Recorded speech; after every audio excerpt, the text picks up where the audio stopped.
Саша Јовановска од Тетово е девојката која што е 4-та година на електротехничкиот факултет во Скопје, но од пред неколку години нејзиното хоби е правење на најразлични букети од овошје и зеленчук, или буквално Саша може да ви направи букет од што вие и да посакате. Саша, ќе ти посакам добро и убаво утро. Како дојде до идејата, еве, како си го пронајде ова твое хоби? Пред се добро утро, благодарам за најавата. Најпрво, ова хоби потекна многу неочекувано. Од моја многу блиска пријателка добив поклон за слава, ваков букет, и многу ми се допадна и почнав јас да гледам на интернет, да истражувам и така креацијата си она пресвоета. Така, има ли некаква врска факултетот и знаењето од таму што се применува во создавањето на букетите? Може некоја формула се искористи за да се открие тежината на букетот.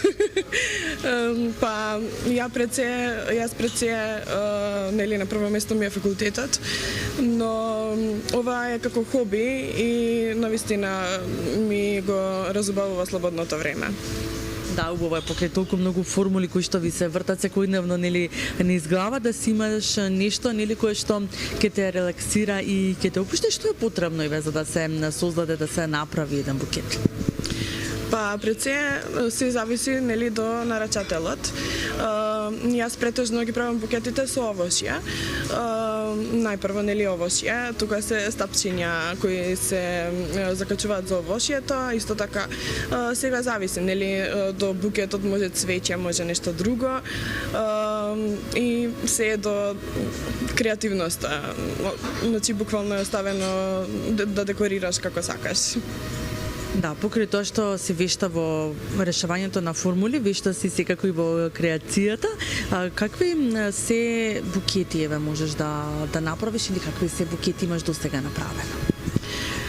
Имам многу разни букети направено. Например, имам правени од зеленчук букети со кромит, со пиперка, со лук. Тоа беше... Да, дефинитивно. Тоа беше подарок за моите баба и дедо за 50 години од брак, затоа што, нели, секој баба и дедо си сакаат лукче, кромитче. Исто така, многу интересно, сега пред некој време направив букет за откривање на полот на бебе. И имаше картичка во него, дали е бебето машко или женско, на крај испадна, ќе видите на Инстаграм, се шалам, испадна машко, и многу интересно беше, заради тоа што сум меченце, дали е машко, дали е женско, навистина се до нарачателот, како и тој е креативен, тоа дали остава на мене јас да бидам креативна и така. Да, значи може да ве побараат луѓето за било каков букет и да посакаат за било каква намена, за овој период, особено, нели, сега пред новогодишен, и ни дајат, нели, и празниците. Гледам дека и ова баш во духот, нели, на новата година е овој букет.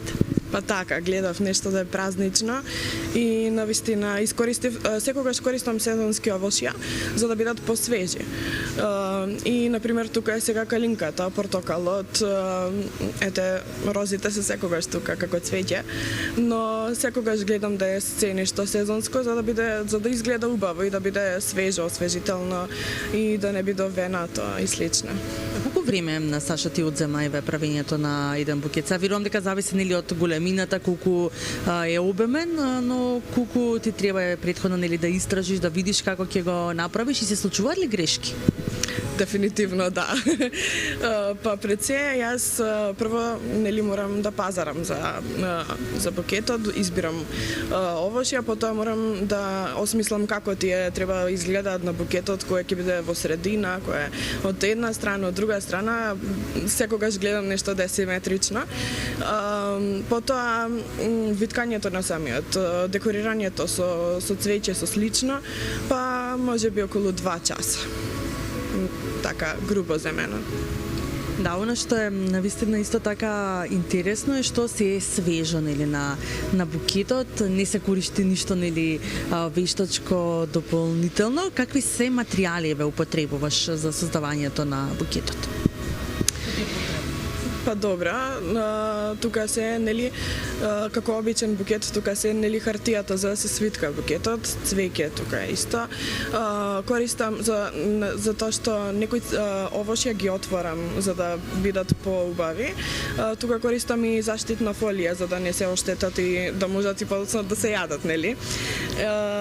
Исто така стапчиња за да нели можам да го направам целиот букет и тоа е, многу различни работи користам, така да не знам. Да, ова се букети, покрај тоа што нели може да ни го красат домот, може и подоцна нели да си ги изедеме овошките или да си исцедиме сок. Како и каде можат Саша да те најдат луѓето кои што сакаат да имат еден ваков прекрасен букет или пак да подарат некому? Па пред се најпрво тоа беше главната замисла. Значи кога ќе подариш некому букет, цвеќето подоцна може и да овене ако нели не го складираш некаде па да остане малце повеќе. Ама мојата нели главна замисла беше и да може да насмее некого, да предчувствува среќа и ето да може и да се јаде. Иначе јас сум подпишана на Инстаграм Fruit Bloom. И таму може да ме најдете, а исто така и на Facebook имаме страница. Така што сите оние кои што сакаат да те поддржат, да го поддржат твоето хоби, но и да имаат еден ваков прекрасен букет и дали да го подарат некому, ова е периодот нели на подарување, така што ќе можат да те побарат. Саша, јас ти посакувам многу успешна иднина да си имаш и се надевам дека ќе се видиме во некоја следна прилика. Ви благодарам многу и исто така ви благодарам на поканата.